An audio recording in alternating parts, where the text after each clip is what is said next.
Welcome to Tango's first ever webinar, Scaling with Tango. I'm Andy. I am the Director of Customer Operations for Tango.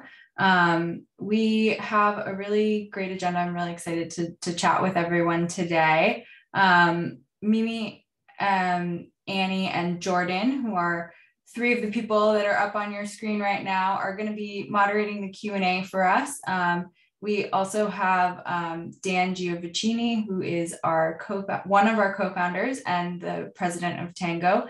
And then, of course, we have our three panelists who I will introduce in more detail in a minute: Hayden Lord, Tucker Pelayus, and Carly Taylor. So, Annie, if you wouldn't mind throwing up an introduction, I will give everybody a sense of the agenda really quickly, and then I'm actually going to hand it off to Dan. Great. So as I said, welcome to Scaling with Tango, where we're celebrating how work gets done. Dan's going to give us a quick introduction just on how he started Tango, what they were thinking about when they got going, and some of the things he's seen in the last 2 years since we were founded.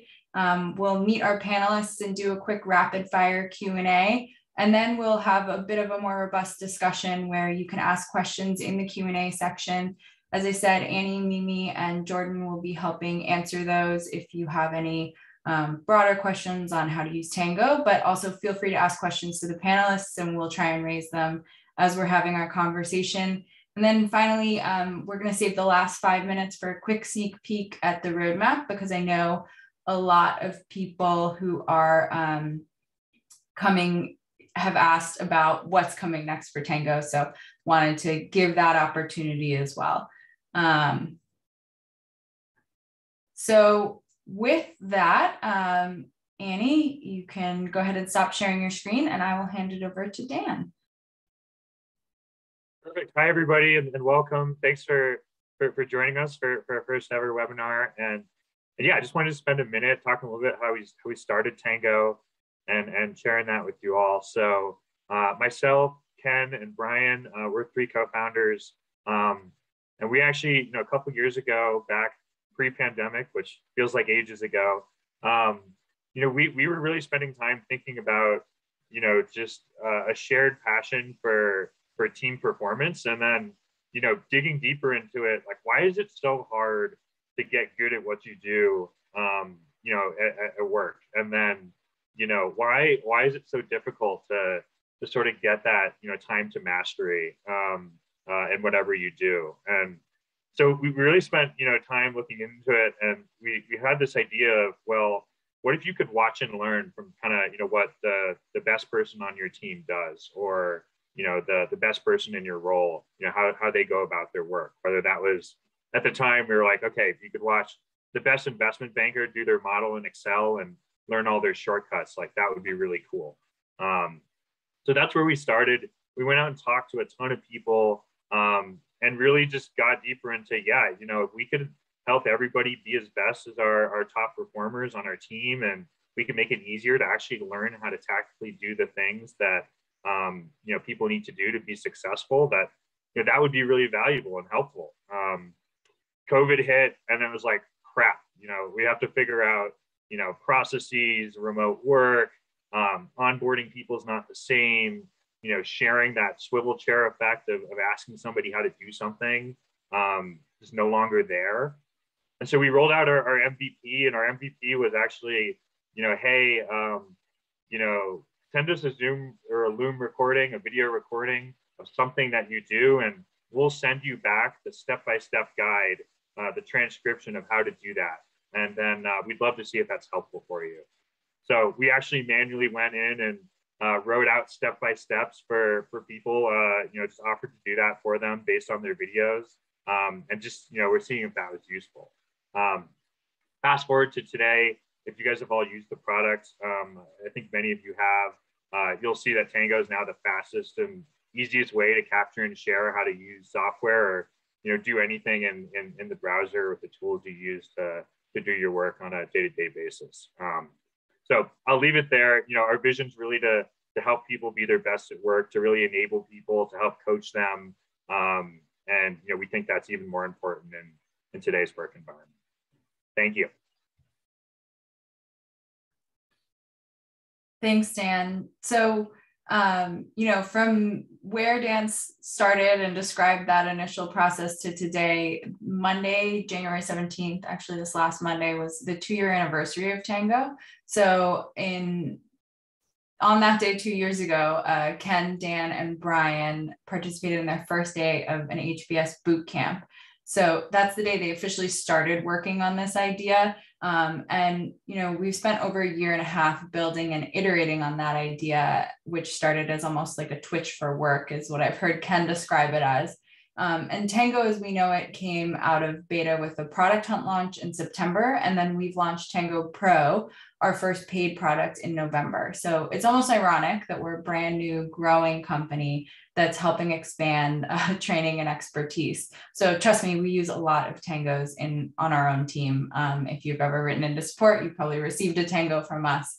But that being said, especially as a small company, N+1 always feels like the most important number of employees at a company. And when you get that +1, making sure that they feel confident to do their jobs well on day one is so important. So that's what today's webinar is all about, scaling with Tango.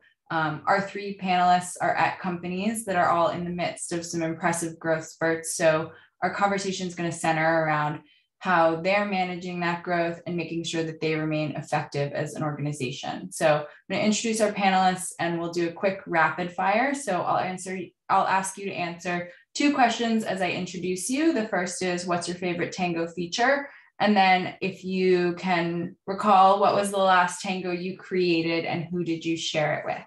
So I'll start with Hayden. We'll go alphabetically.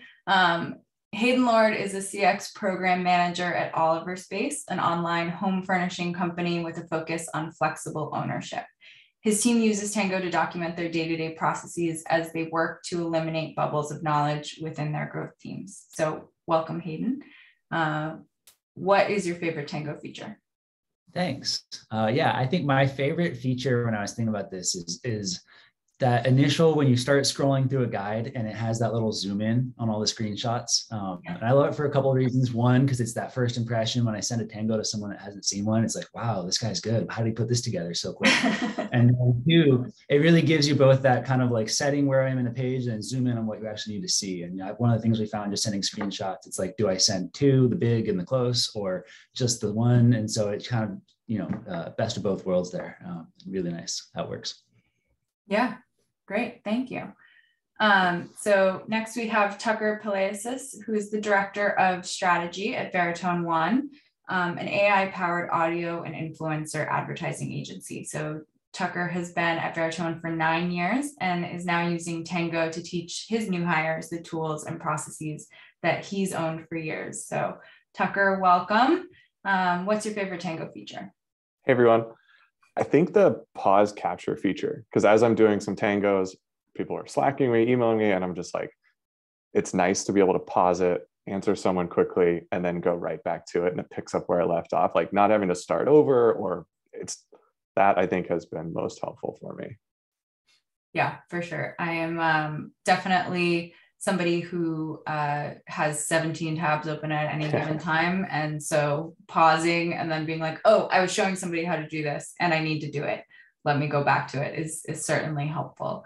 And what was the last Tango that you created? I just did a client-facing one. So we're starting to try and connect clients a little bit more with Slack Connect, and then pinning different Tangos at the top of like, here's like how you access your spend dashboard. Here's how you access performance. So I pinned a lot of those Tangos so that like any new team members from the client side who join the channel kind of have everything all at once. Oh, awesome. That's so smart. We're definitely going to talk about using Tangos externally. So I just wrote that down. Cool. We'll start with you there. And then last but not least, Carly Taylor. Welcome. Carly is a sales leader at a stealth stage startup in the restaurant industry. You can see her sushi in the background and some really other delicious looking food as it's just after lunchtime on the East Coast. So while Carly's company is still in the early stages of growth, she's using Tango to teach her team how to effectively use their CRM tools. Carly, thank you for joining us. What is your favorite Tango feature? Well, Tucker stole mine. So I was like quickly trying to think of another one. I've sort of been dubbed like the Tango like expert at my company.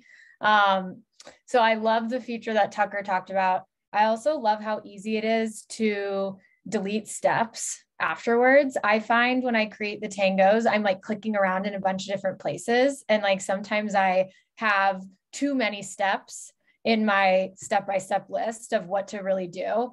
And so it all sort of like quickly comes together after you finish the tango. And then I can go in and I can easily delete steps that really don't need to be there. Or maybe I made a mistake clicking somewhere. So my tangos end up going from like 70 steps to 15 really quickly. So that's another favorite feature of mine. And then the last tango that I created was we sort of just did a Salesforce re-architecture. And so the way that we close opportunities out in Salesforce changed. And so I made a tango on how to correctly close an opportunity for our sales team in Salesforce with the new process, and shared that with the entire sales team. And also that tango has sort of gone into our sales boot camp as well for new hires, so that we don't have to consistently continue to teach. It's more like, here, take this tango, walk through it yourself. And then if you have questions, come to us. It's sort of a learning tool there. Oh, that's great.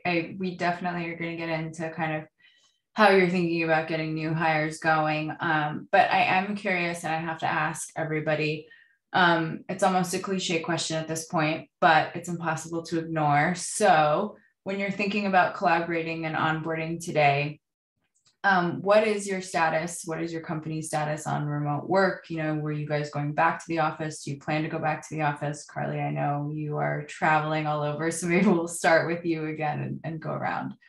Yeah. So when I started with my company, we were remote. Previous to the pandemic, it was all in office, but now we're completely remote and staying remote. We'll have some satellite offices, but everybody in the company will continue to be remote if they want. And, I think one of the reasons that I love Tango so much is because we're consistently hiring, and it's really, it takes a lot of time and energy to consistently teach this. Yeah, definitely. Things to different people, especially on the sales side. So when thinking about tangos and how we use them, I really am a proponent of try it yourself first. And then if you have questions, come to me. I try to teach my people to be like as self-sufficient as possible. I think it's a great professional skill, but also personal skill. And so with tangos, I'm able to sort of foster that self-sufficientness and like, hey, I have this resource for you. I'd love for you to try it on your own first, really have it like, side by side, go step by step. And then if you still have questions, let's chat about it, and let's chat about like what specific part of the process you have questions about. And maybe I need to redo the tango or whatnot, but I really use it to try to teach my people to be as self-sufficient as possible. Yeah, time to scale and getting somebody up to speed there's always that balance of how much do I hold your hand and how much do I like give you the resources and ask you to learn it on your own. Yep, for sure. So Tucker, are you guys fully remote, or do you have any plans to go back to an office at any point? Not yet. We subleased all of our offices. So we had like across 5 different states. And we're a remote first company now. So I think like what Carly was saying is we might get like a couple satellite opportunities or like conference rooms where people can go meet, but for the foreseeable future, everyone's remote. And we've had like more people join during and after COVID than we've had like the previous 9 years that I've been there. So it's like there are so many more people that are new faces popping up on Zoom that never had the opportunity to meet in person, which means they never get the opportunity to kind of like shadow people in the office. So having those like tangos is just kind of like one to many without them being there in person has been huge. Yeah. So how much time are you spending like with each of these new hires or talking to them before you're asking them to get going?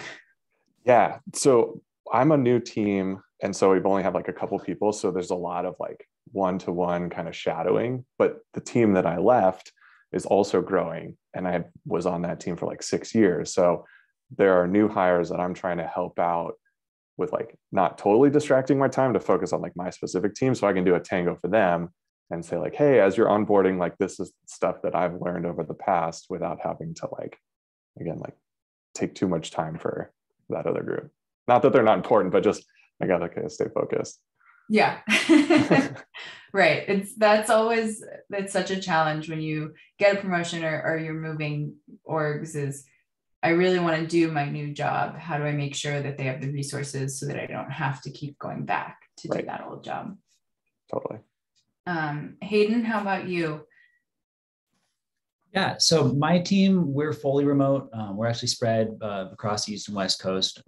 Works out really well for us, and it's definitely an intention long term. You know, we have a lot of more direct support, helping customers around their deliveries. We already are in 2 different time zones and expanding further, hopefully this year. So having that coverage throughout the day, you know, when we've all got big days to do, being able to spread it out, and the earlier folks, you know, could be on the East Coast and the later folks on the West, it's kind of best for everybody.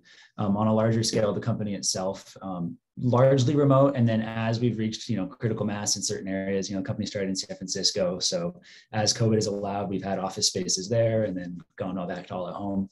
And then other areas as cities have grown, you know, we work pods and stuff like that. But even then, I think we've been really trying to find that balance between remote workforce and the benefits of being in an office. And even the cities, you know, San Francisco, where we do have an office, it's generally a couple days a week, so we can come get that kind of team co-working space mentality and environment going. And then a couple days a week at home, so we can still enjoy those benefits as well. Yeah. So I know when we first chatted, you were your team was really growing a lot. And so also it's very interesting, they're across time zones. So how are you thinking about kind of combating silos, especially as teams grow? And I'm guessing other teams are growing just as quickly. So how are you making sure that everybody's kind of still read in on what each of those teams is focused on? Mm-hmm. Yeah, I mean, short answer is largely Tango. So we have grown a lot. I've been with the company just about a year now. And at that point, I was the first full-time customer experience employee. And now I'm running a team of 7. So it's been a big year. I'm bringing on more right now as well. And at first, it was really easy to just be word of mouth. You know, okay, we went from 1 to 2. Let's just talk about everything we do day to day. You know, and by the time you reach 4 or 5 people, that doesn't really work anymore. So really needing those more robust, you know, guides, onboarding materials, process documents. And the thing we were finding is we are so operationally complex. We're doing warehouse management, delivery tracking and scheduling, our own billing management, tons of different tools, and tons of them are still being improved on daily, right? Everything's being built out. And then, you know, we have a lot of other stuff to do besides learning the actual execution. So it was kind of this, you know, never ending project of you get to one end of this long process document, and now the top end is all outdated and multiple months old. And that's really where Tango came in, and being able to spread that across the team has really helped. Kind of as we realize, like, someone has a question or people are doing this 2 different ways, it's like, okay, one person make a Tango and let's all look at it and say, like, is that how we're doing it? Do we want to change any of that? And just kind of, it's a really quick way to get all on one page there. Yeah, that's actually a question that we got, is how are you making sure that Tangos are staying up to date and like maintaining sort of a living doc, because those sources of truth, if you will, can get to be like 50, 70, 100 pages in a Google Doc, and nobody's sorting through all that to get to the answer that they need. So how are you making sure that you're kind of keeping that stuff up to date? Yeah, one of the things we've found, I mean, even just to build out these docs to begin with, we spread it across everyone that was on the team. So everyone's involved, everyone owns a part of it. And so having that ownership spread out, when we know something has been updated, we can say, okay, who made the original? They're going to go in and update that. The other thing we've started doing since we rolled out the Tango that's been really helpful so far is, these are both kind of internal documents for some of the more occasional processes. How do I do this again? Reminder, but largely it's the onboarding materials. And so one of the things we've started is once we have someone more up to speed, they're kind of onboarded, and now we want to start looking at giving them a little more additional project work type stuff, making that first project be, hey, you just were the most recent person to look through all this documentation, and now you're up to speed. Which stands out, what needs to be improved first? What have we missed? What are the areas that you didn't have good enough documentation? And now you get to jump in there and make some Tangos as well, or tweak some old ones, and kind of giving them that ownership as the freshest eyes on all of those. Yeah, that's a super good idea. We always ask the teams to, whoever's a new hire, they can jump in and, use Tango and then come back with feedback. And having that last person with totally fresh perspective can really sometimes point out something that everybody else sort of just learned to scroll over. Yeah. Okay, so Carly, another question that we got is actually on scaling revenue operations specifically. So as somebody on a sales team, one of our registrants asked, every time I start a new sales team at my company, I'm tasked with distributing accounts, and then that corresponds to a sprint that can take a lot of time for everybody to get up to speed. So do you have any suggestions for like in either a reorg or hiring up a brand new team? And Hayden, you might have some thoughts on this too, or Tucker, because your team's brand new too, on how you're really like scaling and getting everybody up to speed when everybody's brand new and you're not hiring just one at a time. I think so not only making the Tango, but somehow testing comprehension afterwards is really important, especially when it's like a bunch of people that have to learn something new. So I sometimes will like give people on my team sort of like mini tests, I guess, like to pass, in order for them to be able to like do something on their own or teach somebody how to do something. I do lean on my more people up to speed. But I think not only, producing a Tango, for example, but then having the ability to show the comprehension behind it and showing that they can then do it sort of like on their own and be a liaison to then help other people, for me has been critical. Because, I'm one person, I can only spend so much time with every single person on my team and every single new person. And so I think the Tangos are super helpful because it's a living document that you can send out and it's super easy to follow and super easy to edit. But then having some sort of comprehension behind that of like, yes, you know how to do the Tango step by step, but do you really like understand each step, and do you understand why without the Tango? That for me has been really influential in scaling my team. I think to add on to that, something that has been really helpful is like, if I'm maybe doing a call with 3 people and I'm training them all, I get to like, don't worry about taking notes. Don't worry about the steps, like focus on the concept of what we're talking about. And so as I'm maybe sharing my screen or doing something, like they can focus on what, like the why we're doing something. And then after, like, it's just capturing my steps as I'm talking. I don't have to think about, okay, screenshot this, do that. Like I'm talking to the group and then Tango's recording it. I've got all the steps, and then they have this like party favor asset to take with them afterwards. So it's like, they'll have the steps, they focus on the comprehension of it, and then they can go. Versus the other way is like, I do a screen recording, and then that's fine if somebody watches it the first time. But if they want to like reference back to it, to like find what minute that was of the thing that they want is just like slow. Versus scrolling, it's like, that's the step I want. I click the link in the Tango and it like takes me to the tab that I want. Like that's so much faster, and it's one to many instead of having to like walk that person through and then that other person through the next time. Yeah, that's a super good idea, just in terms of having multiple people learn so many different ways. So I guess I would be curious, are there other tools that you're using as a complement to Tango? I mean, don't think any of us is trying to say that there's only one solution out there for anything. And it's always sort of an ecosystem of learning and making sure that people are staying up to date. So what other tools are you using, Tucker?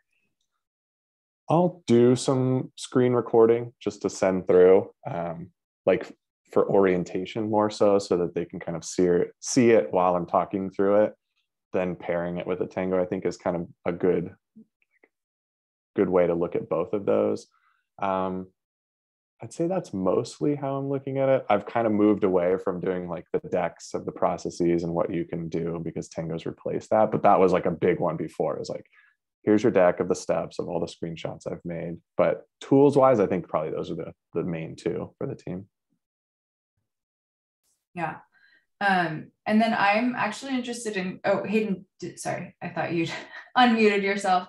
But Tucker, I'm interested actually in getting a little bit of input from you on the question that I had asked Hayden earlier too on silos, just because I know that you have changed not only like teams, but your focus a little bit. So how are you kind of straddling those two aspects and making sure that there's like cross-team conversations happening?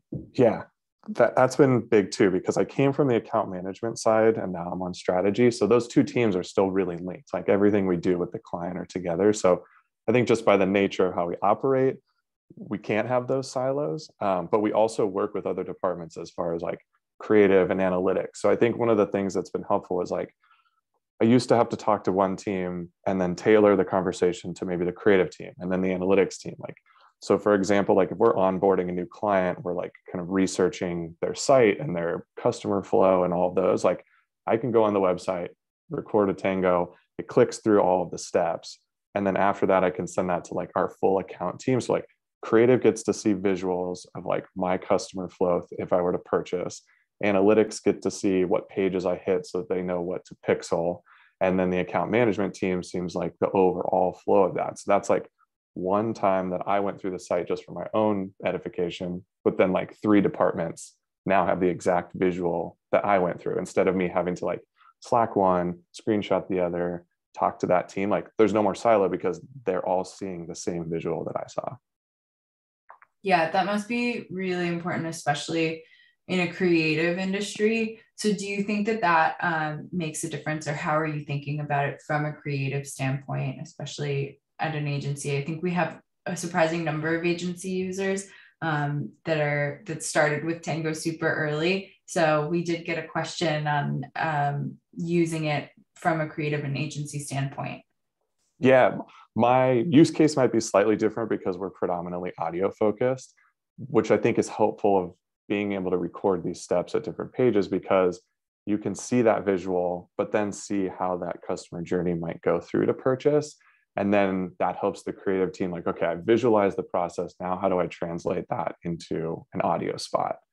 Where before it would be more of like a dialogue. I think pairing it with the visual has helped us potentially get some better creative because it now, once we record that audio spot, what someone hears when they're listening to a podcast or something better connects to what they see when they get on site, where maybe we didn't exactly have that before, or it just got lost in translation. So I think that's been helpful, at least from like the agency perspective, but also just like the way Tango's interface is set up, like it's really pretty. Like, so I think what the rest of the group was saying is like, I do something, I send it to a client, like, wow, this is like really buttoned up and professional. Like, thanks for putting in so much effort to make it look clean. I'm like, this is less than I would have built before. So it's kind of helped like get some brownie points. Yeah, along those lines, I am curious about kind of how much time each of you are devoting to onboarding itself. So even before or after Tango, how are you thinking about making sure that your team is bought into your goals, and how are you measuring like success of onboarding as well? Hayden, maybe do you mind if we start with you? Yeah, I'll start. So we try and go relatively quickly to getting onboarding the new employees hands-on as quickly as possible. So typically it's kind of like a week one of a lot of just kind of like one-on-one talks, talking through like getting your orientation, and then a lot of on their own reading through the materials we have. So now a lot of that is just kind of like, hey, these aren't going to make total sense yet because you haven't really seen the tools, but we found Tango is a pretty good like first intro of kind of like what kind of processes can I do with these tools. It kind of gives that framework. And then the sooner we can get people hands-on. So we go pretty quickly to shadowing this stuff actually in use, and then just kind of throwing you in there. That was one of the tools that we kind of rely on outside of Tango. Is we on our team use a lot of just voice chat. We've ended up kind of landing on Discord for that of all things, and just making sure that the newest people are kind of on and active during times where there's other teammates that they can just kind of tap on the shoulder with that audio chat and say, hey, like, is this the right way to do this? And where before, and we still do a lot of like, it is, or let me share a screen real quick and look at what you're doing. Now we also can say like, oh yeah, actually it's in that Tango right there. Or, hey, I don't have time right now, but I'll send you a Tango in a little bit and we'll show you how to do this. And working through that way. But I kind of like the see one, do one, teach one. So look how it works, try it yourself. And then the sooner we can get the new folks teaching the newer folks, the better that way as well. Yeah, that's great. Carly, I want to hear more about the quizzes that you make and how you're, what you're thinking about when you're doing that, and what's the grade people have to get to pass their onboarding. Yeah, well, so we use a platform called WorkRamp. I don't know if you guys have heard of it, but it's like you can create your own trainings and you can create your own quizzes within the trainings. And so that's what I use. I just sort of like create little mini things that I want them to pass. Not difficult, but that's what I sort of gravitate towards when I know somebody's been here for a little bit and they should know the answer to something, but are still having confusions. Like, I'll give them the Tango paired with some sort of quiz and WorkRamp at the end, or some sort of training. Our sales enablement team loves WorkRamp, and that's where they do most of their like onboarding. We have a pretty robust boot camp for new hires, and so it's really built out. And they use a lot of WorkRamps for that specifically. And then the Tangos that I've created are a supplement for after that's over. But that's where I also am creating little mini quizzes just to make sure, like, obviously I'd like them to get 100%, but if they get like 95, then, it's fine. Maybe we talk about that one question that they got wrong, but if they can demonstrate like proficiency for the most part, then I'm good with that. And then I also think teaching things to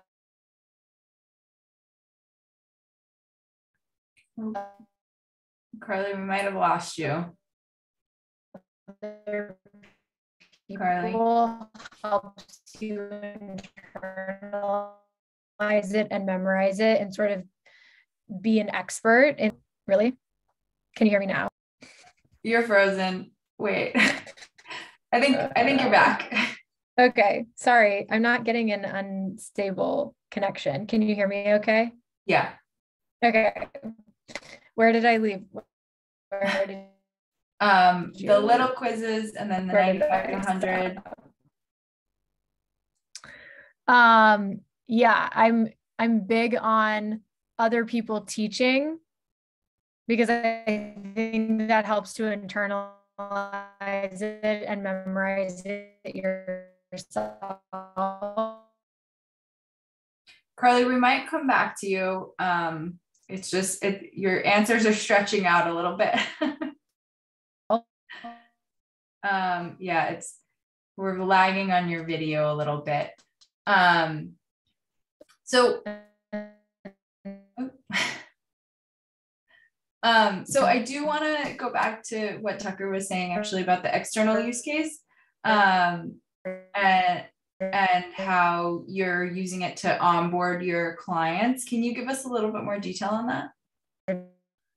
Yeah, sure. So there's a couple applications that we use. One is like, as we're onboarding the client, that we use more for internally, like we're saying, I'll do a sample purchase if it's a e-com client, share that with the rest of the team so that we're all on the same page.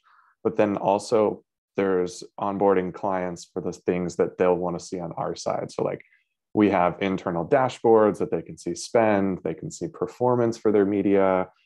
And if they're not used to that tool, whether it's like a Click or a Tableau or whatever we end up building for them, like it's easier to just do maybe our weekly call, show them those steps, and then again, kind of give them the Tango as that takeaway. And then inevitably, as we're working with a client, like they'll hire new people or they'll shift some team members around. So now there's kind of this like package of assets that teach them how to do things. So it's not like every new team member who joins from the client side, I have to show them how to see like their spend or their performance. It's just like, oh, here's, we have this pinned as tutorials in that Slack Connect channel. They can kind of like, follow those steps on their own. Yeah, I'm fascinated that you're using Slack Connect and the pins as a knowledge base. I definitely abuse like pins and save Slacks a lot. But wondering if there's anywhere else that you're bringing your Tangos also, either internally or externally. Like, are you copying them to Notion or Intercom or anything like that? So we created like an onboarding playbook. Our onboarding process isn't like as robust since it's still pretty new, but linking all the Tangos in, whether it's like that playbook or doing the magic copy in some of our Confluence pages. So we'll put them in like different avenues of where people that it's like most relevant. We tend to do a lot of Salesforce Tangos just because we keep stacking all of these things on top, like these new releases. And as you can imagine, 9 years, like it gets a little bloated. So I think helping people figure out what's changed over time has been helpful. And so like that might all sit in kind of like release notes or different things wherever we like have our Salesforce kind of like documentation. Yeah, that makes sense. And Hayden, are you still using your large doc and just linking Tangos in there, or do you have any other place where knowledge is living? Yeah, so a lot of it we do have basically, it's one kind of Google Doc with a table of contents kind of broken by the different tools we use, the different processes. And that is still a living doc. We've done a good job of keeping that up. So it's a reference page. And then after the initial build out, we've kind of kept on adding to it. Anytime we find ourselves making a Tango, it's kind of that question of like, oh, does this fit in there? Where can I add it in? And just kind of like keeping throwing them in there as well. So that is still going strong for us. I think Google Docs will always be useful. Like just the way they organize things is always good. So it's, yeah, I've relied on that a lot. For me, Tango has been so much easier from doing screenshots into Google Docs, and allowing kind of a little bit more of that to just be an appendix of links to Tangos or things like that definitely makes life a little bit easier. Carly, I think we're stabilized now. I think. Fingers crossed. I did want to go back a little bit to your thoughts on kind of guidance. I think that's really interesting. And I know that we have a couple of our Tango team is listening in, and I think their ears all perked up when you were talking about having like kind of guiding people step by step, because I think the long-term dream of Tango is like coaching alongside as somebody's learning. So it's fascinating the way that you're using it, because, right now we're creating just the training guides and really making it easy for the trainer to onboard new people. But ideally one of our next steps will definitely be to help teach other people how to, once that guide gets shared, how do they use it and how does it interact with them? So I love that you guys are already thinking about that and making sure that people are really engaging with the material as they're going on. Yeah, it also helps me. Like, I think I'm the type of person that likes to be involved in as much as possible, which isn't always, it's not always possible, right? Because I only have so many hours in the day. But what it also gives me or other people the ability to do is like I can spend one-on-one time with someone, Zoom, like over Zoom, and have them work through the Tango on their own while I'm, multitasking or doing something else. And then if they have questions, like immediately be able to answer the questions in that moment on that specific thing. And then also I trust other people on my team to do that as well. So it's like, I am able to give individualized attention to people when they need it in that moment, while I'm also doing something else that I need to do. And I think in this day and age, we're all spread pretty thin and doing more than just one job. And so being able to be there to help someone in that moment and walk them through something that they're confused about, while also maximizing my time and being able to do some additional responsibilities that I need to do, I think it helps people feel supported. But also from like a selfish perspective, I'm able to get a few things done as well. So that's been really helpful for me just in a remote environment. Totally. That's such a good idea. I think like sort of hour-long blocks or specific period of time blocks where everybody's working independently but can raise their hand are really vital when you can't walk over to somebody's desk. Definitely. Yeah. So I was wondering if anybody had a Tango that they might be willing to share on here. Tucker, do you have anything that you've shared externally that you could show us? I do. Yeah, it was a lot of these are internal, but I'm looking at one that I can probably, I can share. Do you want me to share my screen or? If you don't mind, you Okay. could do a quick blur if you need to cross anything out beforehand. Okay. If anybody on the webinar hasn't used live blur or any of our blur features yet, it's definitely something to play with as you're editing an image, to make sure that some of that, any of your information as you're doing a training stays confidential, your login information or anything like that. There you go. Okay, cool. I just did a quick one. Let me know when you can see that. Not yet. Okay. There we go. And if anyone has questions as we're going through, feel free to use the chat or the Q&A as well. Perfect. Can you see that? See this? Yeah. Okay, awesome. All right, so this is part of one of our platforms. We record and transcribe all of these audio spots, whether it's podcasts or on the radio. So we give clients the opportunity to, let's say your podcast ad drops in Tim Ferriss or Part of My Take on Barstool or something like that. Within like 15 minutes of that podcast airing, there's a recording of that in here. So you can kind of hear what they're saying, how they're talking about your brand. There are a few steps that are involved in how to get there. And sometimes it's like getting the right filter because we're recording so much makes it difficult. So I did one that I sent to a client. This is back in October, but I've sent it out a few times where, how do you listen to your spots within the Veritone platform? And so it just walks you through, like, this was me signing in as it was my own. So I add my credentials. One of the things I think to note here is like, I deleted steps within here, kind of like what Carly was saying earlier, is it might be a 70 slide Tango to start with that trims down to 15, because I think people know that they don't need to see me type in my email or my password and then hit login. It can just be get to the page, click login with your credentials. I blurred some of the stuff out right before we spoke, so it might be a little messy, but it's getting into the Veritone Media Network folder, clicking on, this would be for Mac Weldon, who was the client, setting your parameters. This would have been for a different quarter. And then you can filter by who you're specifically looking for. So maybe it is Tim Ferriss, maybe it's Part of My Take. Once you apply those, all of your like ad reads will kind of show up within here that might have dropped that day. And then as you click one of those, then you can see Part of My Take is a simulcast on video as well. So you could listen to your ad read. There's the transcription right here, so that we can then go from like a compliance standpoint to help verify. We can have the clients listen to it and provide feedback. And then this gives them an opportunity to, like, instead of us kind of exporting, sending them the MP3, they can go in on their own time. And now they have the steps to do that. So like, this was just me clicking as if I were doing it. And now they have this kind of asset that they can follow all those steps and share with their internal teams too.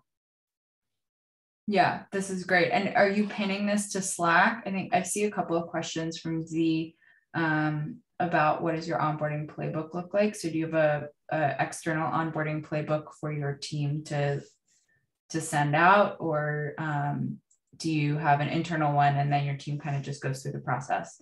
It's a little bit of both.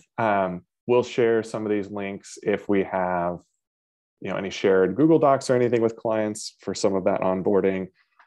This was also used internally for like a new hire to show how they could go in and see those same clients' reads. So it kind of just varies depending on what the client likes to do. We try not to add a ton of tools for them if they don't want to use it. So if like we can just put this link somewhere, wherever they're keeping it on their side, it like makes it smooth. Perfect. Yeah, that's super helpful. Thank you. Of course.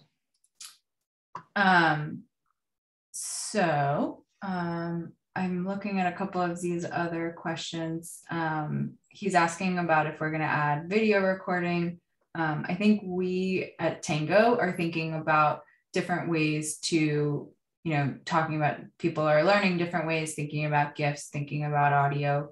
I can't promise or say which of those is coming first or at what time, but I know that, we've gotten a lot of feedback about like, even if you could play that video maybe within the Tango, that could be interesting.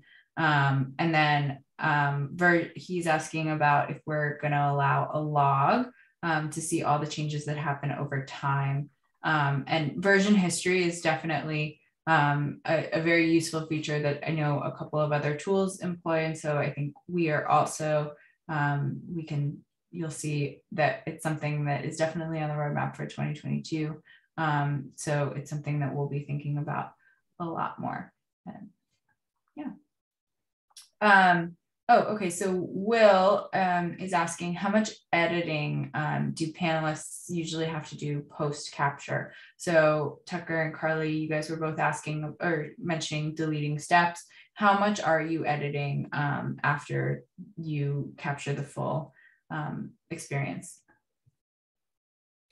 I usually do quite a bit because the way that my brain works, I'll like go to something that after I click on it, I say to myself, that actually doesn't really need to be in there. And I try to make the tangos as simple as possible. I do have a tango. One of my longest tangos is like 55 steps, but I try to keep them under 20. Just because going through something that long is pretty tedious and it takes a lot of focus. So I do find myself clicking around a little bit too much on the screen and realizing that I actually didn't need to include what I just clicked on. And I'm not great at pausing it in the moment. And so I probably delete, to be honest, like over half of my steps. But it takes like no time at all. So it's really great. It takes like, I don't know, a minute, if that. So yeah, hopefully that answers that question. It's always easier to cut down than to add on, right? Yeah, for sure. Yeah. And Tucker and Hayden, how much editing are you guys doing? Yeah, I do a similar amount, probably not quite half for me, but I think it really does actually hit kind of a sweet spot where if I was doing a video capture, walking through a process, I have to be so deliberate on like being planned ahead. What am I going to go through? What am I going to skip over? And this way I can just click through my process, go through it, not have to think about it too much, and then just do a quick scroll through, delete a couple. The other editing I find myself doing is just, if I'm looking up a specific account in an example, it'll say like, type in this person's name. And so just changing that to client name and stuff like that. And just making sure you're capturing those little nuances. But I think it's really nice to just know it's going to capture everything. I can quickly pair out what I don't need and we're good to go. I find it a lot faster than the self-editing during the creation process that I would be doing with other methods. Not that I have the best intentions or flow, but I don't find that I need to edit a lot. I think if it's internal, also I get a little lazy because I know that it's either like a one and done or only a couple people will use it. I'm not so worried about teammates needing like a super clean one. I think if I do edit, it's on the client facing versions and it's not so much deleting steps or adding anything. It's like adding descriptions so that they have context for what the step is doing. Like when I showed you some of that performance dashboard stuff, like I'll even put some, maybe a paragraph of like, hey, here's how you should think about if you're seeing this view at the yearly level, look at it at this placement. This is how you should put like the cost per acquisition dollar that you're seeing in context. So like I'll put some of that documentation in there. So I guess that's editing just by adding, but that's been really helpful because I don't have to like just link something and then have a separate Slack for it. It's kind of all in one, and then it helps like add color to just the steps that they're seeing. Yeah, that's really helpful, because I think we also got a question on like adding in content that's not just like capturing. And so you are kind of using this as a full experience for somebody thinking about that, their follow-up questions or their FAQs. You can maybe add in a screenshot or something like that. Definitely. Cool. So we have just under 10 minutes, and I actually, just because I know that we got a couple of questions on things that are upcoming, I am gonna go ahead and jump into the what's on deck and our roadmap, and maybe we can get some questions from that. And Hayden, Tucker, and Carly also would be interested to hear your thoughts on where you think, what would be useful for your teams, and how you're thinking about using Tango for the rest of the year as we're building things out. So the feature that we're working on right now that I think we'll be sending out an email after this to, it will include the recording, but also some info on beta testing and adding yourself to a beta testing list, is the ability to embed a Tango on any site so that all the workflow updates are reflected live. So we talked a little bit about using the different formats and places where you might store your Tangos. We have heard from some users that the embedding Tangos and allowing you to update within Tango, and then have those updates flow through to the other sources where you're showing and sharing those Tangos, will make that easier. And especially if you're sharing them in multiple places. So you might have an intercom article, and you might have something internally in Notion. If you're updating that Tango, it will flow through, and you don't have to track down all the places where you shared it before. So we're really excited about that feature. It will likely launch in February, but we will be reaching out to beta testers soon. So be sure to look out for the email tomorrow inviting people to beta test. The next thing that we're working on and that we've been thinking a lot about since as soon as we launched Pro, we got a lot of people asking about how do we use Tango more effectively with our team? How do we share folders and workspaces, and not just individual Tangos? So Teams is coming immediately after. We do have a way to enable enterprise accounts right now, but making sure that once you're logged in and looking at your individual workspace, you can also access shared folders and discover what your colleagues are doing within Tango. Is hopefully going to launch in March and will be something that we're iterating on throughout the year. So anybody on the webinar that has thoughts on how you would like to use it for your team, we're looking for feedback. We'll be evaluating and we would love to just talk about how people are using it. So feel free to log on and sign up as a beta tester or to sign up as a beta tester. The last few things are our SOC 2 certification. We know that security is top of mind for so many larger organizations and even smaller orgs that are just really wanting to make sure their data is safe and that everything that we're doing is kind of above board. So we want to make sure that documentation is out there available to everyone. And so we're going through the certification process right now. We, as I talked about just earlier, are working on viewership analytics. So version history or viewership, and then new view experiences. So we want people to be able to have that guided experience that Carly was talking about thinking about team-wide engagement with the Tango and knowing kind of who's using it, who's working on it, and as a manager, as you're onboarding, thinking about how people are using your Tangos, knowing which ones are useful and which ones people are either getting stuck on or not referencing that you might want to think about revamping. So those are just kind of, this is a very broad roadmap. You'll see our little caveat that we've got lots of little improvements and smaller features in the works that will roll out slowly. So if anybody's interested, there's lots to come, but those are the big pieces that are a lot of work that our engineering team's putting a lot of effort into. So with that in mind, does anybody, has anyone asked for any of these or thinking about how you might use it differently with any of these features? I think we were talking earlier about that Google Doc that we have. Yeah. So workspaces, shared folders, sounds like it'll definitely supersede that. Be able to have these all organized in one intentional spot will be pretty awesome. That's the goal. Yeah, I echo that.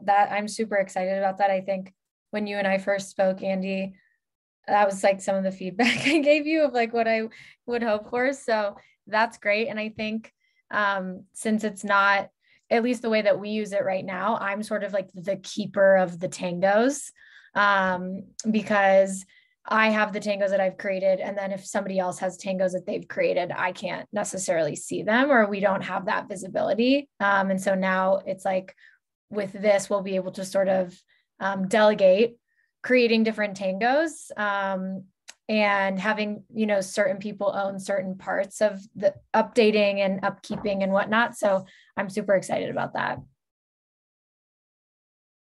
Great. Yeah, Teams is going to be huge, and then making sure that the collaboration aspect, especially, is something I'm really excited about too. As I said, we use Tango so much internally that making sure that sharing and organization is really simple is top of mind for everyone.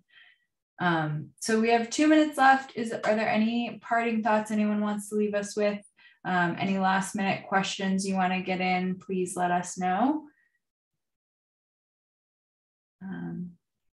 Otherwise, I will say thank you so much to our panelists, Carly, Hayden, Tucker. It was great to talk to you. And I'm really excited to see A, how your companies grow, and B, how you keep using Tango with us, and hopefully that you'll be using workspaces soon. Thanks for having me. Thanks, Andy. Thanks, everyone. Thanks, everyone. Bye.